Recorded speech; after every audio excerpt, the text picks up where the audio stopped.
இங்கே ஒரு சைக்கோ பையன் இருக்கான். அவனோட வைஃப் இறந்து போயிருப்பாங்க போல. அவங்களுக்கு வந்து இந்த இறுதி சடங்கு பண்ணிட்டு இருப்பான்னு பார்த்தா அவனுக்கு தன்னைத்தானே பண்ணிட்டு இருக்கான். அவங்க அப்பா வந்து கேட்குறாரு என்னப்பா இதுன்ட்டு. அவன் சொல்றான் இங்க பாருங்க என்னோட மனைவி இன்னும் சாகல, உயிரோட தான் இருக்கா, அவ ஏதோ ஒரு இடத்துல இருக்கா, ஆனா உயிரோட தான் இருக்கா அப்படின்ற மாதிரி இவனும் சொல்லிடுறான். அவளுக்காக அவனோட சைக்கோத்தனத்தெல்லாம் விட்டுட்டு ஒரு புது வாழ்க்கையை ஒரு புது மனுஷனா வாழ்ந்துட்டு இருக்கான். அவனோட வைஃப் வந்து உயிரோட இருக்கான்னு சொல்லிட்டு அவன் நினைச்சிட்டு இருக்கான் இல்லையா, அவளை கண்டுபிடிக்கிறதுக்காக ஒரு ஆளை அப்பாயிண்ட் பண்ணியிருப்பான் போல.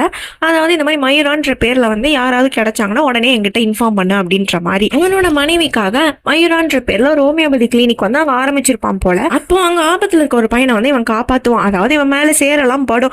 ஆரம்பத்துல இவனுக்கு வந்து அழுக்கா இருந்தாலே பிடிக்காது, பட் இப்ப வந்து டோட்டலாவே மாறி இருப்பான். இதுக்கெல்லாம் காரணம் அவனோட மனைவி தான். இந்த சமயத்துல அவனுக்கு ஒரு போன் வருது, இந்த மாதிரி மயூரான்ற பேர்ல வந்து ஹாஸ்பிட்டல் யாரோ அட்மிட் பண்ணிருக்காங்க அப்படின்னு சொல்லிட்டு.